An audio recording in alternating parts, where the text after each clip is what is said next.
Para dar início, então, aqui ao nosso painel, eu queria convidar o ministro Vinícius Marques de Carvalho para uma breve apresentação de 15 minutos, que pode ser feita tanto aí da sua poltrona quanto do púlpito, caso o senhor prefira, ministro.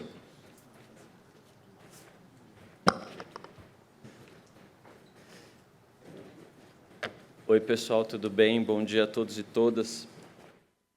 Eu queria, antes de mais nada, agradecer o convite do Poder 360 para estar aqui com vocês hoje. Eu trouxe aqui para ser bem disciplinado em tempos de COP, trouxe aqui uma fala um pouco panorâmica sobre algumas questões do governo federal relacionadas à transição climática e vou falar um pouco do papel da CGU e o papel que a CGU tem exercido no setor energético brasileiro, mencionando especificamente um tema que eu acho que é de interesse de todos, que é o tema da adaptação dos contratos de energia na transição climática. O governo do presidente Lula tem investido na transição energética para que o Brasil realize o potencial de liderar essa agenda em nível internacional. A dimensão do desenvolvimento regional é considerada, de modo que temos muitos investimentos em energias renováveis também nas regiões Norte e Nordeste. Este governo também tem cuidado especial em melhorar o acesso da população à energia por meio do aprimoramento em políticas públicas como Luz para Todos e a tarifa social de energia elétrica. Como todos sabem, a transição energética se refere à mudança do sistema energético global de fontes de energia baseadas em combustíveis fósseis, poluentes e não renováveis para fontes de energias mais limpas, renováveis e sustentáveis. Transição energética não trata somente de substituição de combustíveis. Trata também de um desafio multifacetado que acarreta profundas alterações na base tecnológica, nos padrões de consumo e nas relações socioeconômicas e ambientais. Também traz alterações relevantes na geopolítica global de energia, colocando desafios e oportunidades para os diferentes países do mundo. A atual transição energética é caracterizada pela descarbonização, descentralização e digitalização. A descarbonização foca nas emissões de carbono, a descentralização na geração de energia próxima ao consumidor e a digitalização significa o que todo mundo já conhece aqui como a transformação digital, que obviamente não se refere apenas ao setor energético. É possível acrescentar, inclusive, mais um D de design para incluir aspectos de aprimoramento da eficiência energética. No âmbito do planejamento federal, o tema Aceleração da transição energética com foco na oferta de fontes limpas foi apresentado como uma das tendências mundiais e nacionais para a formulação do PPA, do Plano Plurianual 2024-2027, em sua dimensão estratégica. No nível tático do Plano Plurianual, a transição energética é um dos programas priorizados dentre as políticas de desenvolvimento econômico e sustentabilidade socioambiental e climática. No novo PAC, incluindo a Petrobras, de um montante de 439 bilhões em investimentos projetados no eixo transição e segurança energética, os seguintes subeixos são específicos ou relacionados a esse tema. 75 bilhões em geração de energia, com destaque para as fontes eólicas, 22 bilhões, e fotovoltaicas, 41 bilhões. 21,6 bilhões em combustíveis de baixo carbono e 1,5 e 1,8 em eficiência energética. O governo federal também já discute com o Congresso Nacional os princípios que irão orientar a Política Nacional de Minerais Críticos e Estratégicos para a transição energética e segurança alimentar. Isso porque os minerais estratégicos são fundamentais para a expansão do uso de energias limpas. Além do uso em baterias de carros elétricos, minerais servem para a produção de placas de energia solar, de pás de energia eólica, entre outros equipamentos importantes para a transição energética. A exploração mineral deve considerar a mitigação de impactos socioambientais, de modo que o governo estruture uma política que inclui as necessidades das populações potencialmente afetadas pela ampliação dessa atividade econômica. De nada adiantaria tanto investir na expansão do fornecimento de energia e na ampliação das fontes renováveis se a população não se beneficiar, obviamente, do acesso a essa energia. É por essa razão que o governo do presidente Lula tem adotado medidas como a medida provisória 1.300 de 2025, convertida na Lei 15.235, que ampliou o acesso da população à tarifa social de energia elétrica para pessoas de baixa renda, famílias com idosos ou com pessoas com deficiência. Com programas Luz para Todos, o governo também tem meta de universalizar o acesso nas áreas rurais até 2026. O governo do presidente Lula também atuou de forma importante sobre o tema da adaptação dos contratos de energia às mudanças climáticas por meio da edição do Decreto 12.068 de 2024. Esse decreto define diretrizes para a ANEEL incluir nos contratos de concessão, de forma dialogada com as concessionárias, metas de eficiência para recompor o serviço após eventos climáticos extremos, o desenvolvimento de ações para a redução da vulnerabilidade e para o aumento da resiliência nas redes de distribuição. Por sua vez, a CGU atua num papel de supervisão regulatória, visando, por exemplo, assegurar que a agência reguladora fiscalize, observando padrões de boas práticas regulatórias, o cumprimento dos contratos de concessão para que a prestação do serviço se dê com qualidade para o cidadão. Com as mudanças climáticas, eventos climáticos extremos já são observados com frequência maior do que conhecíamos quando os atuais contratos de concessão de energia elétrica foram modelados há 20, 30 anos. É preciso reconhecer essa realidade na definição dos parâmetros de qualidade na prestação de serviços, cuja infraestrutura é diretamente afetada pela mudança do clima. Foi nesse sentido que o presidente editou o Decreto 12.068. Esse decreto define pontos claros sobre aprimoramento de contratos de concessão de distribuição de energia elétrica envolvendo eventos climáticos extremos. Com base nele, quando da discussão da prorrogação de cada concessão, a ANEEL definirá a minuta do termo aditivo do contrato de concessão que contemplará, dentre as condições, a definição de metas de eficiência na recomposição do serviço após eventos climáticos extremos. Ainda segundo diretriz do decreto, as concessionárias que pactuarem a prorrogação das concessões assumem o compromisso de desenvolver ações para a redução da vulnerabilidade e para o aumento da resiliência nas redes de distribuição frente a eventos climáticos, conforme regulação da ANEEL.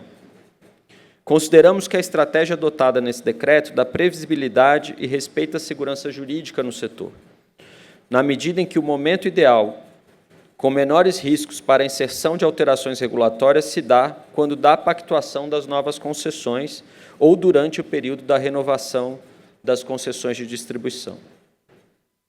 Com relação ao papel da Controladoria Geral da União, é importante salientar que a CGU é um órgão do Poder Executivo Federal que tem competência para atuar nas áreas de avaliação de políticas públicas, responsabilização de agentes públicos e de entes privados, ouvidoria, transparência e acesso à informação, dentre outros temas.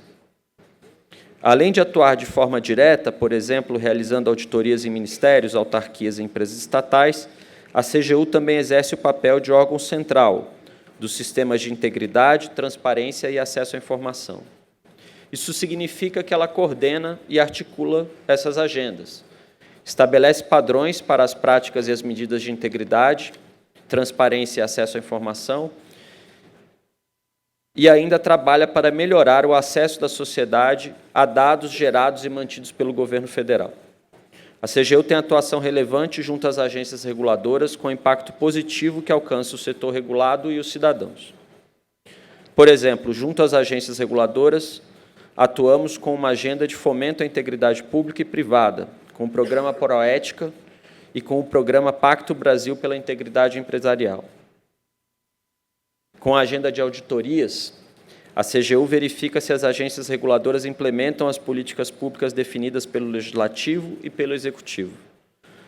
Também verifica se as agências implementam as ferramentas de melhoria regulatória, como a realização de tomadas de subsídios, consultas públicas, publicação e atualização de agendas regulatórias e a realização de estudos e avaliação de impacto regulatório quando necessário.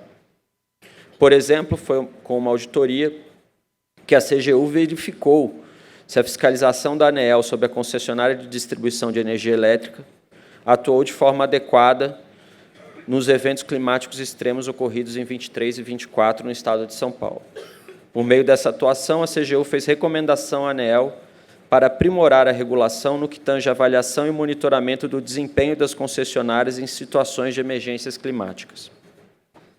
Essa atuação da CGU respeita a autonomia das agências, na medida em que não questiona o mérito das decisões regulatórias e provê segurança jurídica, na medida em que avalia a conformidade da atuação dos reguladores com as leis e regulamentos vigentes. A CGU também atua pela melhoria regulatória, considerando um conjunto mais amplo de mais de 200 órgãos reguladores federais, uma vez que a Controladoria compõe, junto com outros ministérios, o Programa de Fortalecimento da Capacidade Institucional para Regulação, PROREG. Também na linha da melhoria regulatória, desde 2017, a CGU trabalha em parceria com as agências reguladoras estaduais e municipais, realizando diagnósticos e oferecendo consultorias para o fortalecimento das capacidades das agências no âmbito do Programa de Aprimoramento da Qualidade Regulatória, da Qualidade da Regulação Brasileira, o QualiReg. A atuação do QualiReg já beneficiou mais de 40 agências reguladoras em todo o Brasil. E, para finalizar, eu queria dizer que a CGU já tem mais de 240 auditorias realizadas em agências reguladoras federais. São trabalhos que têm uma abrangência imensa, porque eles podem avaliar desde situações contratuais específicas dentro da própria agência, como podem avaliar a efetividade de uma determinada norma, de uma determinada regulação, como ainda podem avaliar, inclusive, questões relacionadas aos contratos de concessão, por exemplo. E a gente tem feito um trabalho junto às agências de tentar fazer com que, na medida do possível, a agência nos consulte sobre boas práticas nessa seara, inclusive antes que a CGU faça uma auditoria. O papel do controle interno é, obviamente, em algumas situações, detectar ilícitos, apurar, inclusive fazer operações com a Polícia Federal, como a gente tem feito. Só nesse ano já nós temos acho que mais 60 operações com a Polícia Federal. E, ao longo da história, a CGU já fez mais de 700 operações com a Polícia Federal. Esse é um trabalho que acaba ganhando muita visibilidade, como todo trabalho de investigação e que envolve operação policial ganha. Mas o trabalho da CGU vai muito além disso. Como controle interno, a gente tem principalmente uma função preventiva, uma função de orientação, uma função que tem como objetivo evitar problemas. E a gente faz esse trabalho, nós fazemos esse trabalho com muito afinco e nos colocamos sempre à disposição das agências reguladoras para intensificarmos essas agendas. E num processo que a gente vive de transição energética, essa dimensão ela é cada vez mais relevante, porque há toda uma dinâmica inovadora nesses processos. E quando a gente fala de inovação, quando nós discutimos inovação no setor público, é natural que os gestores tenham preocupações em relação à assunção de riscos, muitas vezes maiores do que o setor privado tem nesse mesmo processo. E o papel do controle interno é exatamente conseguir aliar essa capacidade inovativa, garantir que isso aconteça dentro do poder público, com a segurança jurídica necessária e com a previsibilidade necessária que o servidor público precisa ao fazer o seu papel com boa-fé, ao fazer o seu papel com competência e com honestidade. Esse é o trabalho da CGU, por isso que a gente está aqui à disposição para dialogar com o setor elétrico naquilo que for necessário para a gente evoluir nessa agenda tão importante para o Brasil e para o mundo também. Super obrigado.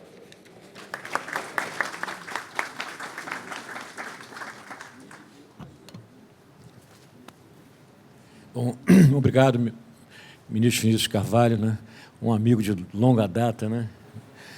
Prazer te reencontrar aqui nesse evento da Eneva. Então, vamos continuar aqui nessa mesa, né, que a gente tem muito assunto e pouco tempo para conversar. E começar lá pela ponta, lá com a Ludmila, né, que me falaram que você tem uma viagem aí para São Paulo, né?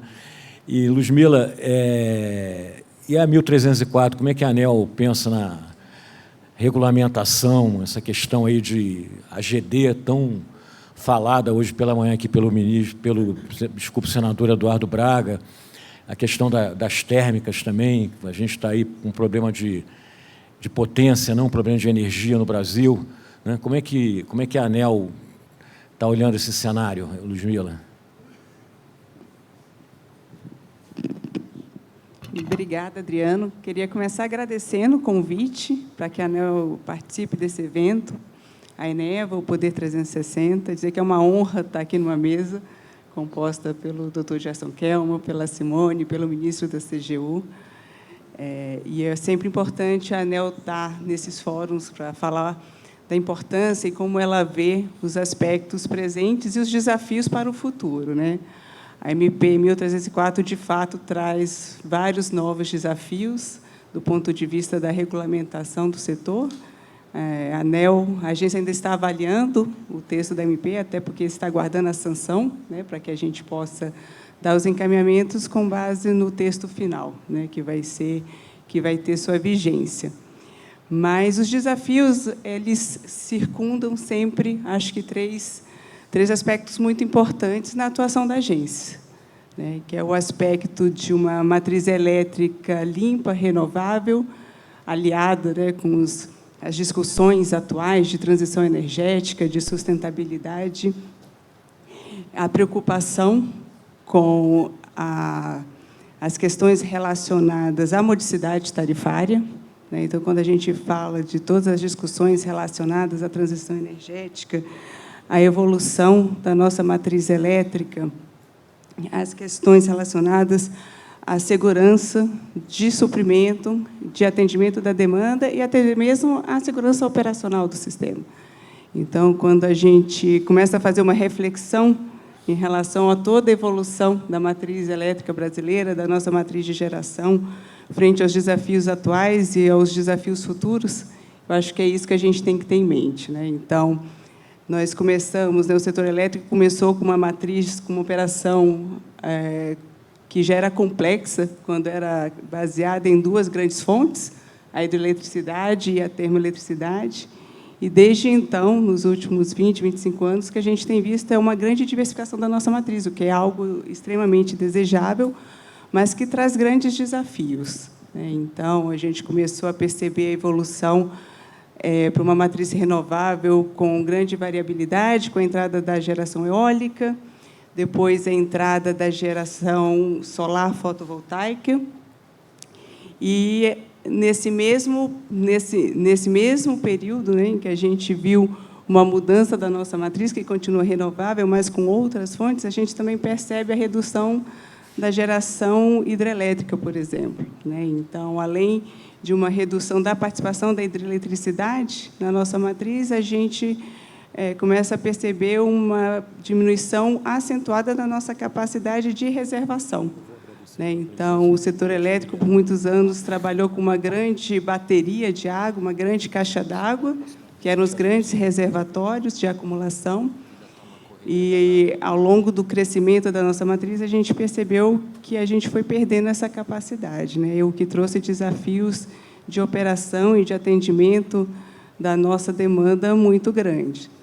E toda essa mudança, toda essa evolução, que, do ponto de vista da transição energética e da sustentabilidade, é algo extremamente desejável, você manter a matriz limpa, conseguir crescer a matriz elétrica com fontes renováveis, traz outros grandes desafios, né, que é conseguir gerenciar a operação do sistema, atendimento de ponta, com uma matriz que é fortemente, né, que tem um crescimento fortemente baseado em usinas não despacháveis. E a ANEEL tem contribuído na manutenção e na segurança do sistema, tem adotado várias medidas, tem atuado na expansão do sistema de transmissão. Quando a gente observa os últimos 4 anos, nós tivemos mais de 90 bilhões de investimentos em expansão da transmissão. Isso é muito importante, foi importante para conectar toda essa geração renovável aos centros de cargas, mas traz o desafio do custo, né? A expansão da geração tem um custo, e isso reflete nos nossos objetivos, né, de perseguir a modicidade tarifária. Então, esse é um desafio. Então, por isso, a importância de atuar de outras maneiras, também do ponto de vista regulatório, né? Atuar com programas de resposta à demanda, com incentivos à hibridização, a sistemas de armazenamento químicos e hídricos, retomar a discussão das usinas reversíveis, e que ajudam a manter esse sistema operando e busca atingir os objetivos de modicidade tarifária, né? Então, todos esses custos são necessários para manter a segurança e a operação do sistema, eles se refletem em custos, né? Então, acho que manter esse equilíbrio é uma preocupação constante da agência, né? E, quando a gente fala de futuro, a gente está falando disso, né? De discutir aspectos importantes. Então, temos programas, né, PIDs estratégicos que discutem a eletrificação da matriz elétrica, programas de mobilidade elétrica, discute a inserção do hidrogênio verde como uma carga, discute a inserção de grandes cargas no nosso sistema, né? Então, a ANEEL aprovou recentemente uma resolução normativa que discute o acesso de grandes consumidores no nosso sistema. Se discute, por meio de sandbox tarifários, a modernização tarifária, que é uma maneira de dar tratamento a todos esses aspectos, e buscando manter o equilíbrio em todo esse setor. Então, acho que esses são os grandes desafios que a ANEEL tem aí pela frente. Bom, obrigado, Ludmila. Eu sei que você tem que sair, né? Então, te agradeço aí a sua participação, mas a gente vai continuar essa conversa de energia elétrica com o meu amigo Gerson Kelman, né? E provoca, pena que você não vai estar aqui, que eu ia te provocar um pouquinho para a gente falar de preço de energia, né? A gente hoje falou uma opção de coisas aqui de setor elétrico, mas parece que Brasília não gosta de falar de sinal de preço, né? Não tem alguma coisa aqui que as pessoas não gostam de falar, e eu acho que a gente podia provocar um pouco isso. Mas Obrigada, Adriano. De fato, eu tenho que me ausentar agora, eu tenho uma viagem, mas eu estou muito bem representada aí na discussão pelo Dr. Kelman, pela Simone e pelo ministro. Tenho certeza que eles vão contribuir muito na discussão. Obrigada. Muito obrigado, Ludmila. E eu também vou dispensar o meu amigo aqui, o ministro Vinícius Carvalho, que o ministro também tem uma agenda que não é fácil de cumprir, e agradecer ele super de estar aqui com a gente e agradecer as palavras que você teve aqui hoje. E aí eu vou trocar de cadeira para ficar mais perto da Simone, né, e do Gerson, né, Kelman, e a gente dá aqui o prosseguimento à nossa conversa. Aí vou começar aqui com a Simone, né? E a gente vai... Eu tenho que te provocar um pouquinho, né, Simone? A gente já se conhece há muitos anos, né? Não vamos nem falar quantos anos é, porque senão fica chato. Mas o setor de gás ele tá vivendo um momento muito interessante, né? Você teve a lei do gás lá atrás, como o senador Laércio colocou aqui, que trouxe avanços, né? O mercado avançou, talvez... A gente sempre quer que avance mais, mas foi o que era possível na época, né? E a gente agora está vivendo, acho que, 2 grandes desafios. Que o primeiro é aumentar a oferta de gás, porque, né, Gerson, a única maneira que eu consigo entender até hoje, né, para reduzir preço é aumentar a oferta, né? Muita gente acha que gostaria de revogar a lei da oferta e da demanda, mas ainda não foi possível. Então, se a gente quer reduzir preço de gás, tem que aumentar a oferta da molécula de gás. Então, nós temos que ter políticas para isso. E a gente acha, por exemplo, talvez, aqui pensando alto, Simone, por que não a gente reduzir, por exemplo, o royalties de produção de gás? Seria uma maneira, né? Discutir, talvez, a questão do próprio shale gas no Brasil, que ainda é uma discussão que não se faz, né?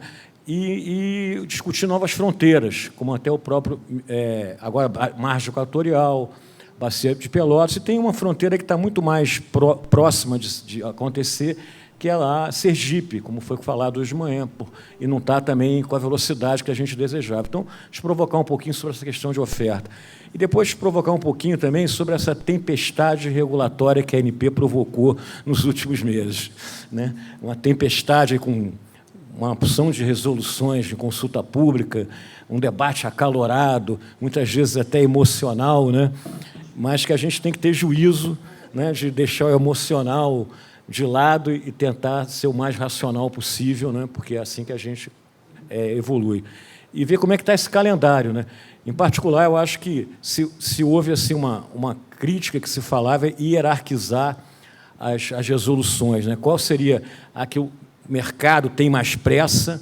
Me parece, para mim, Adriano, que o mercado tem mais pressa na resolução que trata de tarifas de transporte.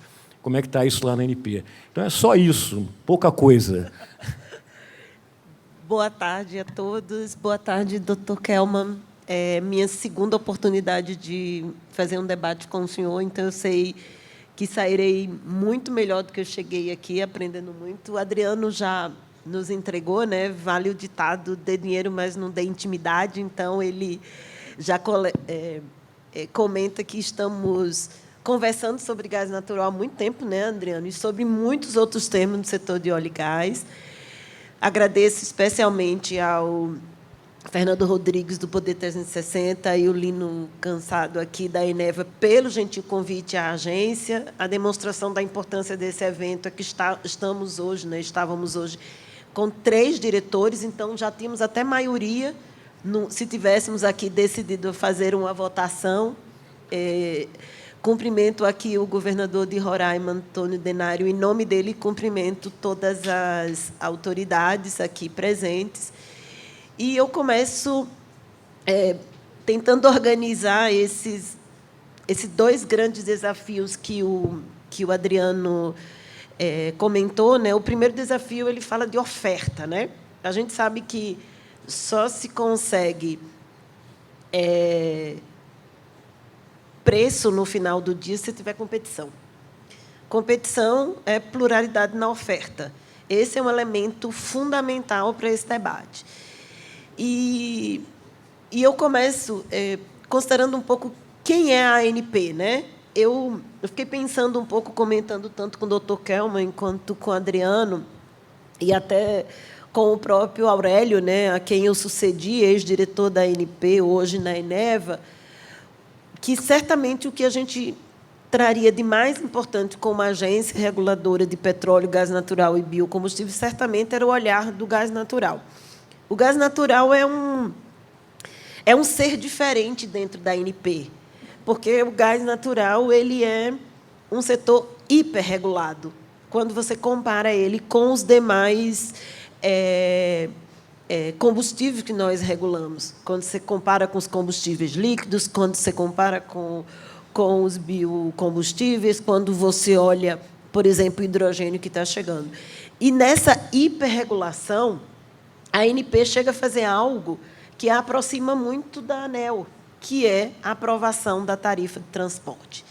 Então, trazendo esse pano de fundo para o nosso debate, acho que a primeira coisa que eu apresento para vocês é a ANP, nesse ambiente tão elétrico, por assim dizer, né? A ANP não é a maior agência entre as agências reguladoras, certamente não tem o maior orçamento, isso com certeza, certamente não tem o maior número de servidores, mas é uma agência que regula 137 mil agentes de portes completamente diferentes, né? Eu costumo usar um exemplo clássico. A gente regula uma super major, mas regula o posto Marcela, para quem mora no Rio de Janeiro, é um posto que fica exatamente ao lado do Detran. Só para a gente entender a diversidade do que a gente regula. E, neste painel que a gente está conversando, sobretudo, que é o painel da regulação, o nosso intento é discutir qual é o papel da regulação, sobretudo para atrair investimentos em tempos de transição energética. E aí eu faço o primeiro desafio, né, a esse debate. eu acredito e tenho aprendido muito, ouvido muito a professora Isabela Teixeira, que trouxe um conceito que eu acredito que é um conceito muito mais próximo da nossa realidade, que é o conceito de adição energética. A minha convicção, que eu compartilho aqui com vocês, é que nós teremos um futuro de baixo carbono, mas nós não teremos um futuro sem hidrocarbonetos. Porque todas as revoluções energéticas que nós vivemos, como humanidade, sempre foram adições em que novas energias foram sendo adicionadas e agregadas. Além disso, a gente tem que pensar em 3 elementos essenciais quando a gente está falando de transição ou de adição energética.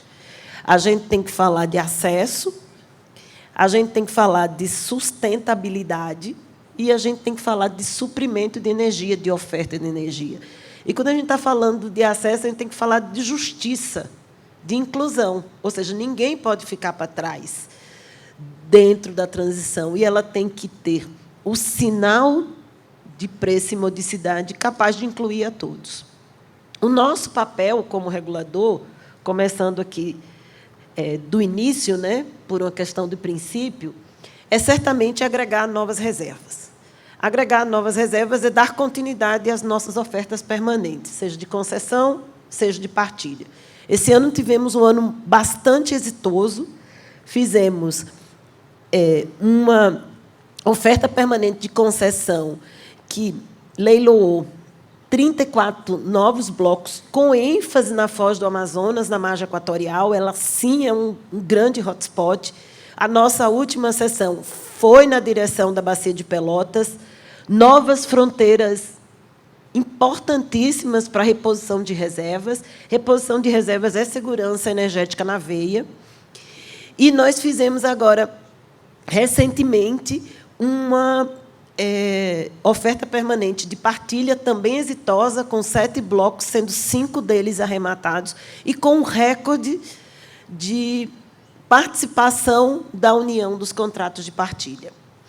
Ora, se a gente avança na oferta de novas áreas, e, governador Denário, nós estamos nos preparando para mais um edital com 275 novos blocos, pelo menos 2 deles no estado de Roraima, e a gente espera que muito rapidamente consigamos ali aprovar o novo edital, que ao total terá 471 blocos, né? Os anteriores mais 275, e que a gente espera fazer ainda no primeiro semestre do ano que vem, se o mercado der o sinal adequado, um novo ciclo da oferta permanente de concessão.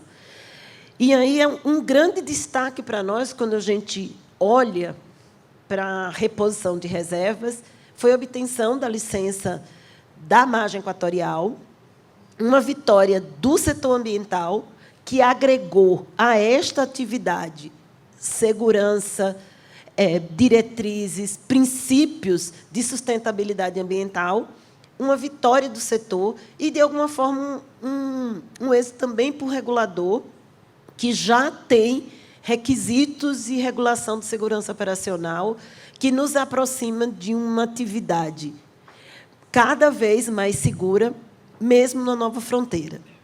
E aí, se a gente vai pensando aqui o que a gente tem de novas áreas, a gente passa por Sergipe e Águas Profundas, aqui já tratado. Nós estamos analisando hoje o plano de desenvolvimento de 7 campos.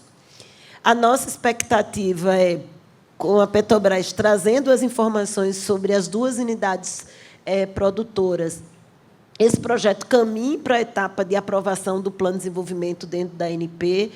É a nossa, né, o nosso low-hanging fruits, né, a nossa fronteira ali já na mão. Nós estamos falando aí de importantes 16 milhões de metros cúbicos de gás a serem ofertados, ou seja, 15% do mercado atual, de grande relevância e muito transformador para esse mercado. E aí, já caminhando um pouco mais, a gente vai falar de Raia.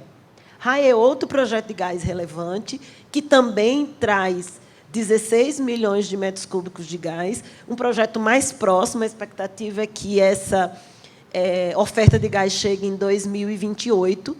demonstrando inequivocamente um esforço para que a gente possa alcançar aquela modicidade desejada de maneira elegante, né? Sem revogar a lei da oferta e da procura. E a gente sabe que o gás ele é tão apto a ser absorvido quanto ele estiver efetivamente sendo oferecido em condições especificamente competitivas. E aí o Adriano chega num ponto importante, que é o ponto da abertura do mercado de gás, né, Adriano? A gente já está há muito tempo, né? Eu tenho uma grande amiga minha que diz assim, né, que a gente perde colágeno, mas ganha experiência. Então, a gente já está há muito tempo, já viu muitas coisas nesse mercado. Mas eu acho que, talvez, nós não tenhamos visto uma transformação tão impressionante no mercado a partir de 2021. E eu vivo, quem me conhece falando muito nesses fóruns, sabe que eu uso uns números que são muito importantes, que é o número que dá conta exatamente da transformação que foi feita no mercado nos últimos 5 anos, logo após a lei do gás. Primeira questão, quando você enxerga quantos carregadores ativos você tem na malha hoje? Carregador é quem contrata a capacidade de transporte. Nós tínhamos 3 carregadores em 2021, nós temos 40 carregadores esse ano, 2025, no nosso painel dinâmico. Importadores, que se somam a esses carregadores, 1 em 2021, 7 em 2025. Agentes que estão realizando compra e venda de gás dentro da malha integrada de transporte. Em 2021, 1 agente. Em 2025, 24 agentes. Aí, agora, a gente vai para os grandes números, que, para mim, são os números mais expressivos. Enquanto, em 2021, nós tínhamos 63 contratos de serviço de transporte, hoje, os últimos números do nosso painel dinâmico dão conta da existência de 2.192 contratos de serviço de transporte de toda a natureza, intraday, ou seja, contratos diários, contratos mensais, contratos anuais, contratos quinquenais. E, por fim, para mostrar aquilo que o Adriano destacou, o número de contratos de compra e venda de gás subiram de 181 em 2021 para 1.251 em 2025.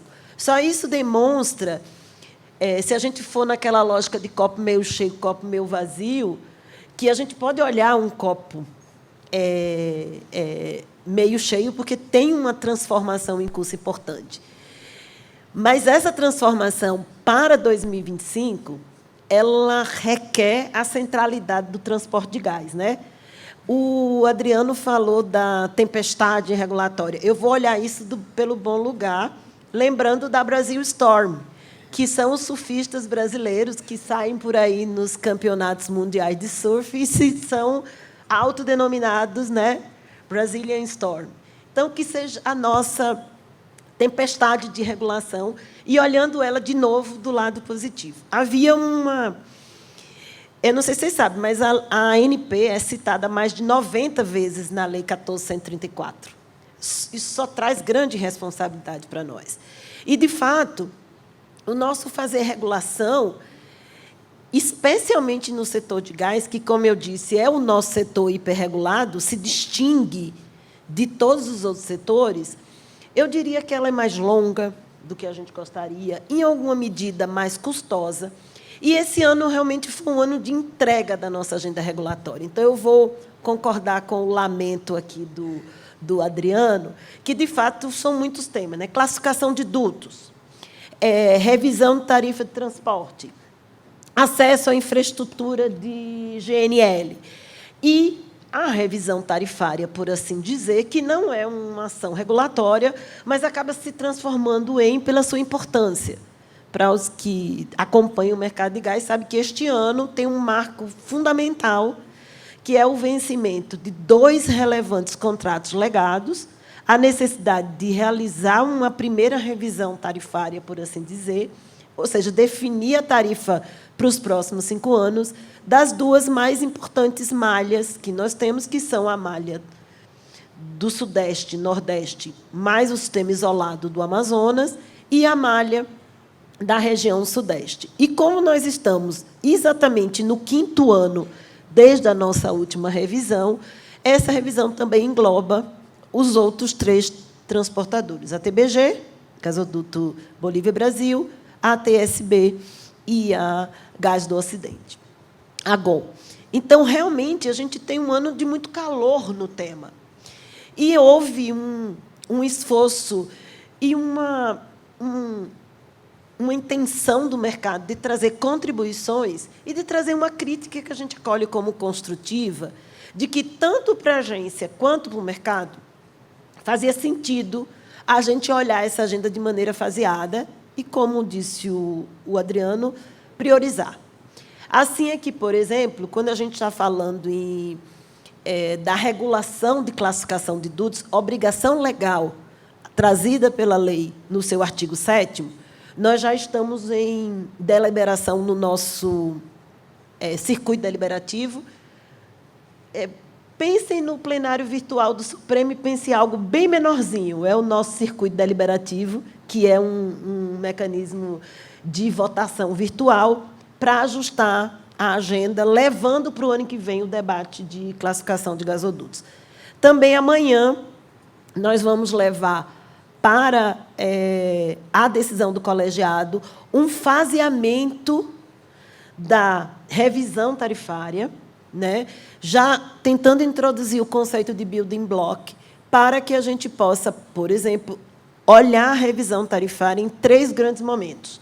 Primeiro é a taxa de retorno, que a gente pretende abrir uma consulta pública, aquela taxa de retorno calculada pela ANP, a seguir a base regulatória de ativos, que a gente quer fazer isso antes do leilão de reserva de capacidade, e, por fim, concluindo a receita máxima permitida. E, nesse sentido, de novo, uma provocação feita pelo Adriano e por outros agentes, o que nós tínhamos levado ao debate era a proposta dos transportadores para ser contestada. E agora a gente leva a nossa própria proposta. E, nesse conjunto de, digamos assim, de ajustes e de priorização, nós mantemos o completo compromisso de realizarmos, ainda em 2025, aí sim, a revisão da Resolução 15 de 2014 da ANP, resolução essa que define aí os parâmetros e os critérios para o cálculo da tarifa de transporte. Então, eu creio que a gente amadureceu nesse processo e a gente aí consegue fazer as entregas correspondendo um pouco à realidade da própria organização, da diversidade do mercado de gás natural. Obrigado, Simone. Foi ótima a tua explanação, né? Acho que esclareceu uma opção até de dúvidas que as pessoas possam vir a ter aqui. Eu queria aqui registrar a presença do Márcio Félix, presidente da BIPIP, do Valmor Barbosa Bezerra, secretário de Desenvolvimento Econômico de Sergipe, do deputado federal Fausto Júnior, e de Aloysio Nascimento, secretário de Estado de Atração de Investimento do Estado de Roraima. E agora, então, vamos lá, né? Você sabe que o Kelman foi presidente da ANEEL, né? Presidente da ANA, presidente da Sabesp, presidente da Light, né? Não é pouca coisa, hein? Mas, antes de tudo, ele foi professor da UFRJ junto comigo na COP, né, Kelman? Então, eu vou pegar o teu lado de professor da COP para te fazer essa pergunta. Porque tem um negócio uma pergunta que está na minha cabeça, que eu não consigo responder, acho que você vai me ajudar nisso. Porque o setor elétrico brasileiro está vivendo uma situação que é contra os manuais de economia, né? Quem estudou economia lá, Introdução à Economia 1, na faculdade, não está entendendo o que está acontecendo. Você está vivendo um momento de uma oferta abundante de energia elétrica, né? Muita energia elétrica, está sobrando energia elétrica. A energia elétrica está cara e a gente tem risco de apagão. Quer dizer, então, é um negócio assim que difícil de entender.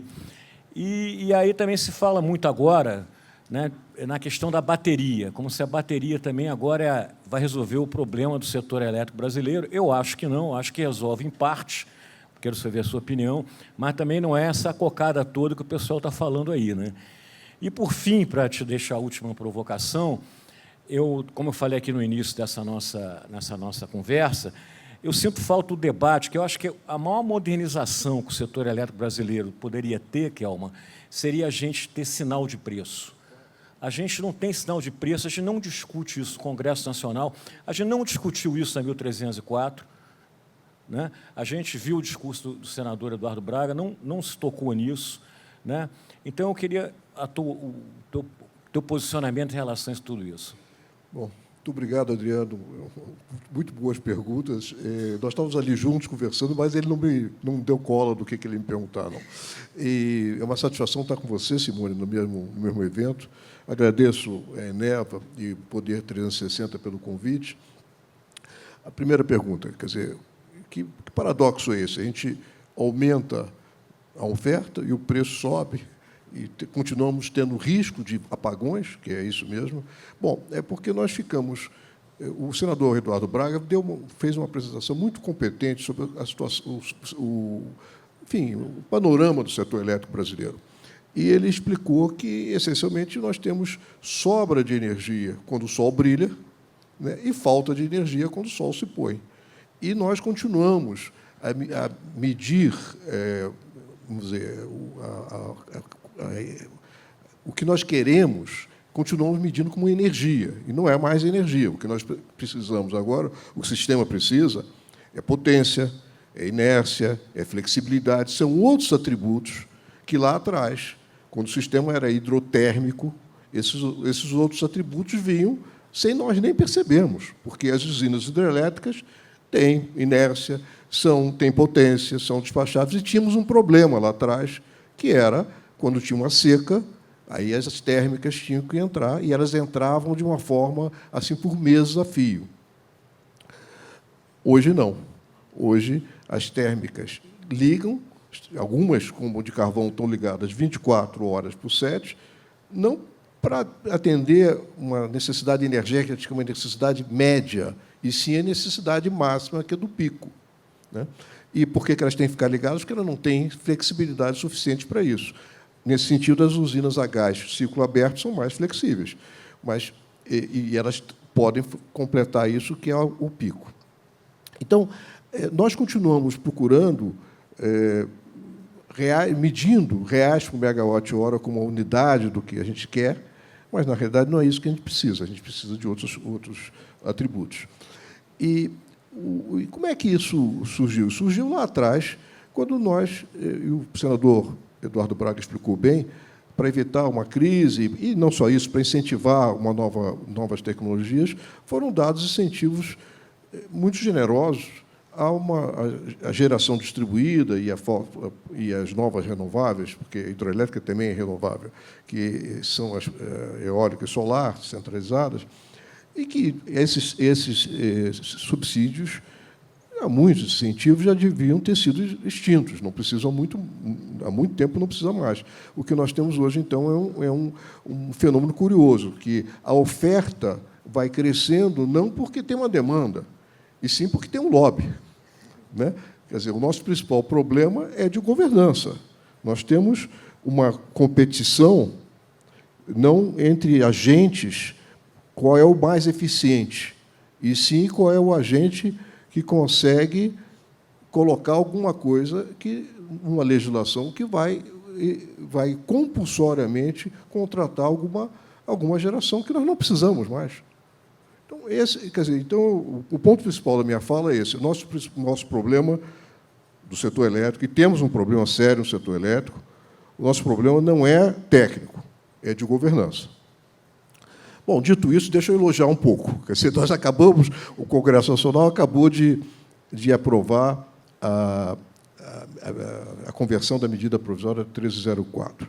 Tem duas coisas que me agradaram muito. Uma foi, o senador Braga mencionou a necessidade de ter regulação, de ter reservatórios para regulação.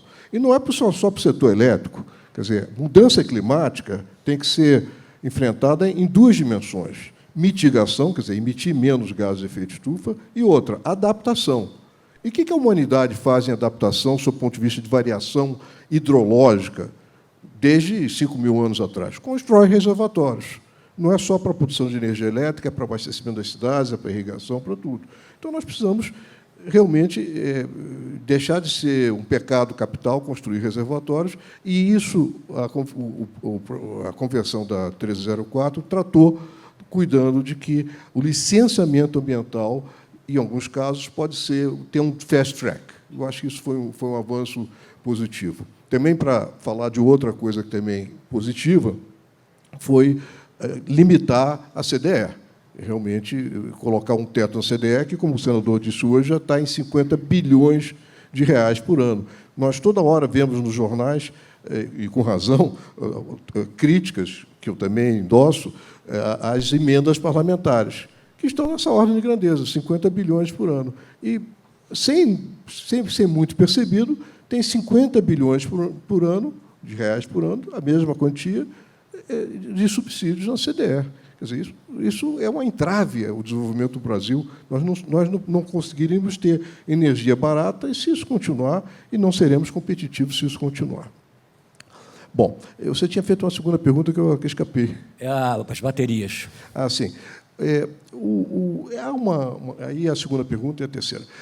Há uma percepção, assim, eu vejo muitos analistas, tal, assim, não analistas, mas jornalistas que não sejam exatamente do setor, com o seguinte raciocínio.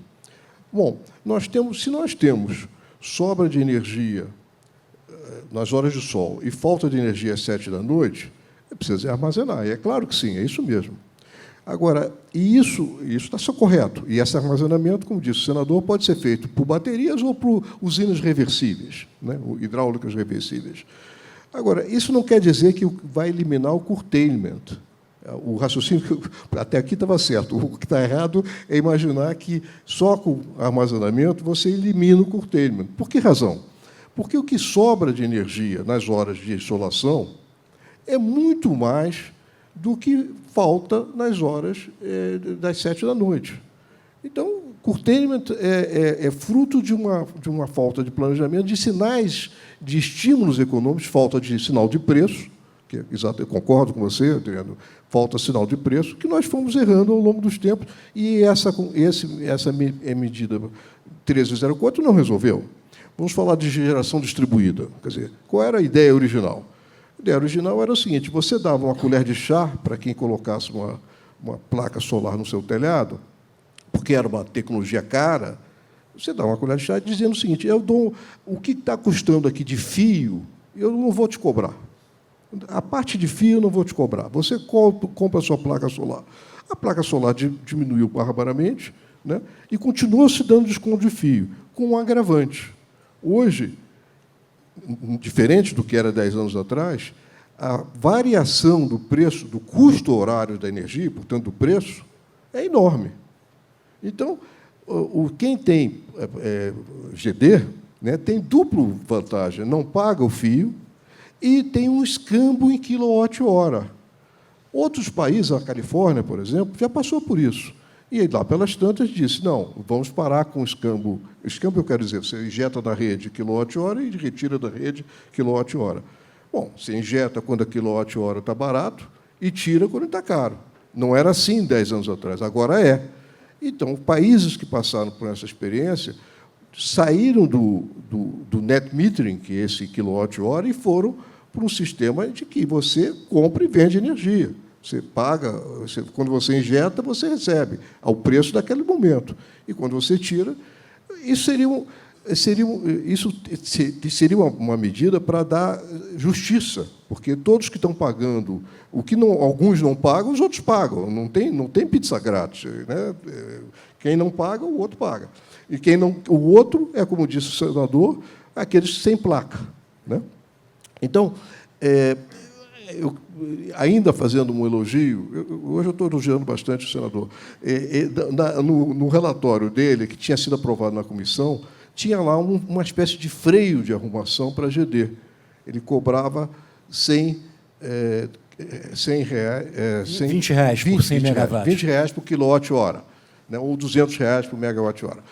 E isso me pareceu razoável, porque é um estímulo para quem tem GD colocar a bateria nele. Quer dizer, ele, atrás do meter, o o dono da GD tem que regular, já que ele não está pagando, ele está fazendo um escambo de quilowatt-hora. É melhor ele ter um incentivo para armazenar.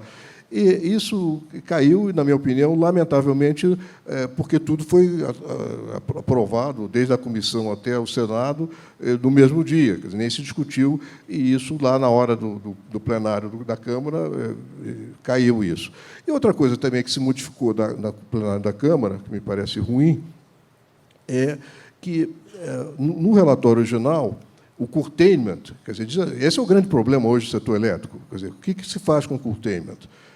Como é que você indeniza ou reembolsa aqueles que estão sendo curtailed? Então, primeira observação é o seguinte: curtailment no setor elétrico sempre teve, quer dizer, o corte de geração, sempre teve.